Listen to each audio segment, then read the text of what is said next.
तक सिर्फ बंजर लाइमस्टोन के पहाड़ और टीले मौजूद हैं। लेकिन यहाँ एक ऐसा सीक्रेट स्पॉट भी है जिसमें कुछ ऐसे राज छुपे हैं जिनको आज से 4500 साल पहले दफन किया गया था। जी हाँ, इस वीरान जगह पर रेगिस्तान के बीचों बीच एक लाइमस्टोन का टीला है, जो ऊपर से देखने पर तो एक मामूली टीला लगता है, लेकिन इसके अंदर पत्थरों को काट कर कई सुरंगें बनाई गई थी और इन सुरंगों को हजारों टन वजनी पत्थरों की मदद से ब्लॉक किया गया था। सदियों पहले एंशिएंट इजिप्शियंस ने यहाँ कुछ तो ऐसा जरूर छुपाया था जो वो दुनिया के सामने नहीं लाना चाहते थे। लेकिन जब पहली बार इन सुरंगों के सामने से पत्थर हटाए गए तो पूरी दुनिया हैरान रह गई। इजिप्ट के आलिशान पिरामिड और यहाँ की जमीन का चप्पा चप्पा दिलकश मिस्ट्री से भरा हुआ है। वैसे तो पूरे इजिप्ट में अभी तक 118 पिरामिड ढूंढे जा चुके हैं, लेकिन कई पिरामिड इजिप्ट और अफ्रीकन रेगिस्तान में रेत के टीलों के नीचे अभी तक छुपे हुए हैं। फिलहाल जो पिरामिड दुनिया के सामने मौजूद है, उनमें से सबसे बड़ा इजिप्ट के शहर कायरो में मौजूद है, जिसको पिरामिड ऑफ कुफू कहा जाता है। 480 फीट ऊंचा यह पिरामिड इजिप्टियन किंग कुफू ने बनवाया था, जबकि इसके बराबर में ही 450 फीट ऊंचा यह पिरामिड किंग कुफू के बेटे किंग काफरे ने अपने राज के दौरान बनवाया था। हैरत की बात तो यह है कि हर एक पिरामिड को बनाने में 25 लाख लाइमस्टोन के स्क्वायर और रेक्टेंगल ब्लॉक्स इस्तेमाल हुए थे और हर एक ब्लॉक का वजन 2500 किलोग्राम बताया जाता है। ये इतना ही वजन है जितना 2 हैचबैक कार्स का वजन बनता है। इतना ज्यादा वजन 480 फीट की ऊंचाई तक लेकर जाना और हर एक ब्लॉक को परफेक्ट एंगल पे रखना एक ऐसा टास्क है जिसको आज के दौर में मशीनरी की मदद से ही परफॉर्म करने में कई साल लग सकते हैं। तो सोचे ये काम सदियों पहले बगैर मशीनरी के कैसे किया होगा। जिस जगह ये पिरामिड बने हैं, ये जगह किसी दौर में एंशिएंट इजिप्शियंस का एक ऐसा शहर हुआ करता था, लेकिन फिर अननोन रीजंस की वजह से ये पूरा एरिया कई फीट रेत के अंदर धंस गया। अगले 100 सालों तक यहाँ से रेत हटाने के लिए एस्केलेशन का काम चलता रहा और सन 1980 में पहली बार यहाँ मेजर डिस्कवरी हुई। पिरामिड ऑफ काफरे के बराबर से उन वर्कर के ढांचे मिले जिन्होंने कुफू के बेटे काफरे का पिरामिड बनाया था। कई स्केलेटल्स का मुआयना करने के बाद मालूम पड़ा कि ये लोग स्लेव्स नहीं थे, क्योंकि इनको अच्छा खाना खिलाया जाता था और उनकी मरहम पट्टी भी की जाती थी। बदकिस्मती से किंग कुफू के मरने के बाद ये जगह कई सालों तक लुटेरों के रहमो करम पर थी। इसी वजह से ना ही यहाँ से कोई पपायरिस यानी रिटर्न डॉक्यूमेंट मिला और ना ही कोई ऐसा सबूत मिला जिससे ये पता लगाया जा सके कि ये पिरामिड कब और कैसे बनाए गए थे। पिरामिड साइट से 200 किलोमीटर के फासले पर रेड सी के साहिल पर आर्कियोलॉजिस्ट को एक पुरानी सी पोर्ट मिला, जिस पर शक था कि ये किंग कुफू के दौर में इस्तेमाल किया जाता था।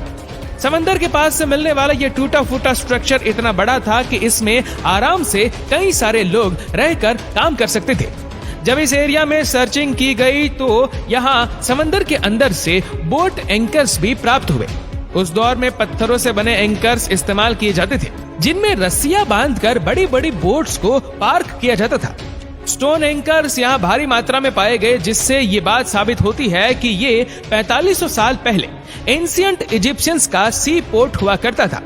अगर ये पोर्ट था तो जाहिर है इसमें चलने वाली कश्तियां या उनके पुर्जे यही आसपास ही कहीं रखे जाते होंगे और एक्सपर्ट्स को उन्हीं कश्तियों की तलाश थी। कई सालों की मेहनत के बाद आखिरकार इजिप्ट एक्सपर्ट्स को पोर्ट से चंद किलोमीटर दूर लाइमस्टोन के एक टीले के अंदर बड़ी महारत से खोदे गए कई टनल्स मिले, जिनकी एंट्रेंस को बड़े बड़े पत्थरों की मदद से ब्लॉक किया गया था।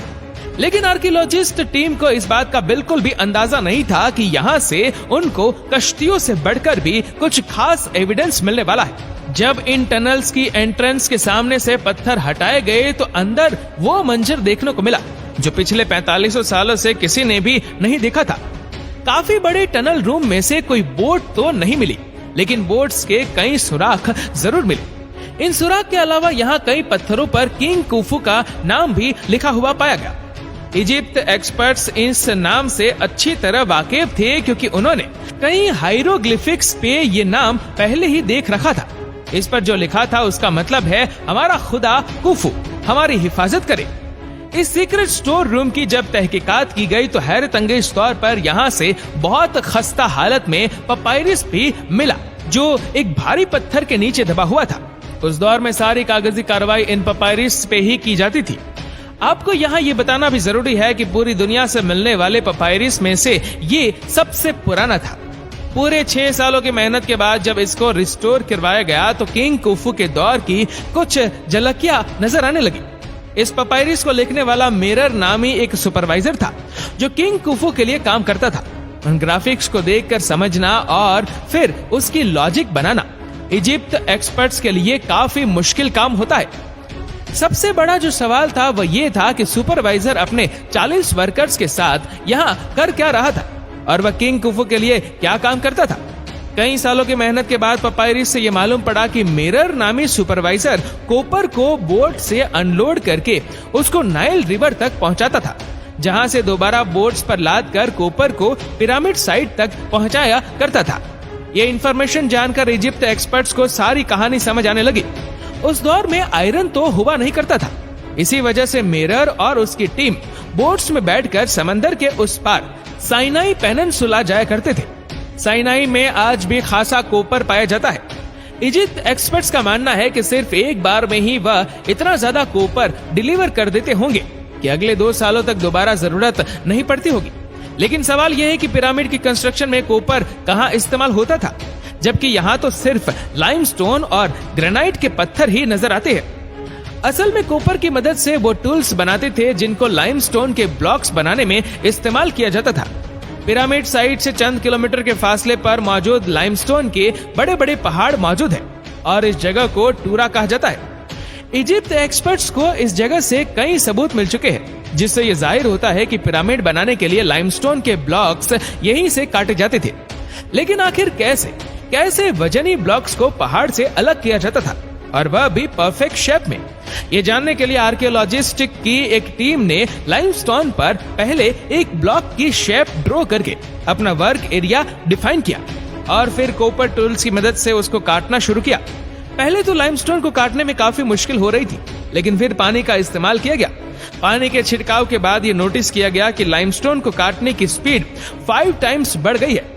5 वर्कर्स को एक ब्लॉक काटने में पूरे 8 दिन लग गए। लेकिन आर्कियोलॉजिस्ट का मानना है कि एंशिएंट इजिप्शियंस काफी एक्सपीरियंस थे, इसी वजह से वह ये काम 4 से 5 दिन में ही कर लेते होंगे।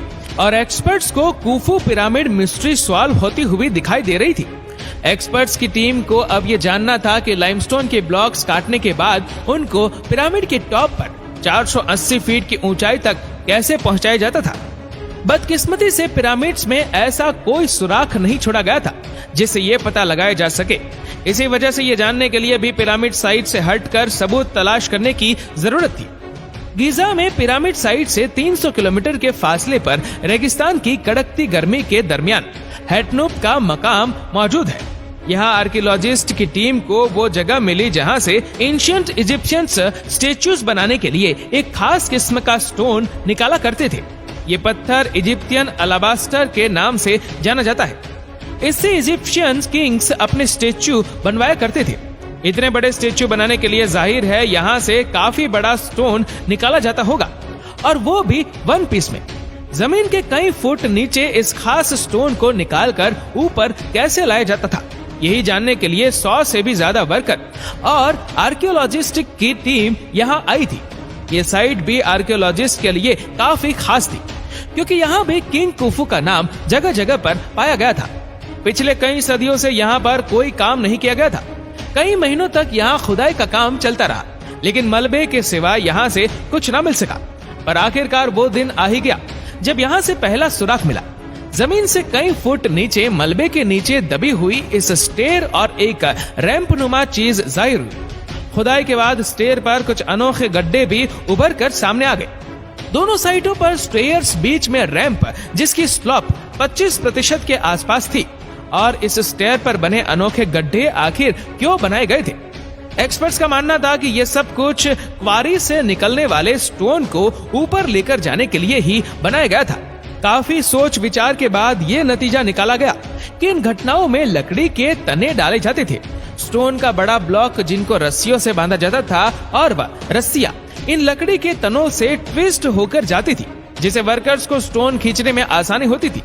ये माना जा सकता है कि ये लकड़ी का ताना उस दौर में पुली का काम करता था। ये बात अब काफी क्लियर हो चुकी थी कि बीच वाले रैंप पर स्टोन का ब्लॉक रखा जाता था, जबकि दोनों साइड पर वर्कर रस्सियां और लकड़ी के तने की मदद से स्टोन ब्लॉक को ऊपर खींचा करते थे। जबकि स्टोन ब्लॉक की फ्रिक्शन को कम करने के लिए रेती का इस्तेमाल भी किया जाता होगा। और आर्कियोलॉजिस्ट और एक्सपर्ट्स ने हजारों केजी वजनी स्टोन ब्लॉक को ऊपर लेकर जाने वाली मिस्ट्री को अब काफी हद तक सॉल्व कर दिया था। अगर हैटनुक के मकाम पर इस स्टोन क्वेरी से इसी मेथड के थ्रू स्टोन ब्लॉक को ऊपर लिफ्ट किया जाता था, तो इस बात के काफी ज्यादा चांसेस है कि पिरामिड की कंस्ट्रक्शन के दौरान भी इसी किस्म के रैंप्स बनाए जाते होंगे और वहां भी लाइमस्टोन के ब्लॉक्स को ऐसे ही ऊपर खींचा जाता होगा। द ग्रेट पिरामिड को बने 4500 साल गुजर चुके हैं और पिछले 300 सालों से इन्होंने पूरी दुनिया को अलग अलग मिस्ट्रीज में उलझा कर रखा है। बेशक आर्कियोलॉजिस्टिक और एक्सपर्ट्स इन पिरामिड्स के बारे में काफी कुछ जान चुके हैं, लेकिन आज भी पिरामिड की कंस्ट्रक्शंस को दुनिया की सबसे बड़ी मिस्ट्री माना जाता है। इजिप्ट के पिरामिड की यह मिस्ट्री आपको कैसी लगी, नीचे कमेंट करके जरूर बताएगा। और अगर आपको वीडियो अच्छा लगा हो तो इस वीडियो को लाइक करेगा, शेयर करेगा ज्यादा से ज्यादा लोगों तक, और ऐसे ही और भी रोचक जानकारियों के लिए सब्सक्राइब करें हमारे यूट्यूब चैनल को और फेसबुक पर फॉलो करें हमारे पेज को। धन्यवाद।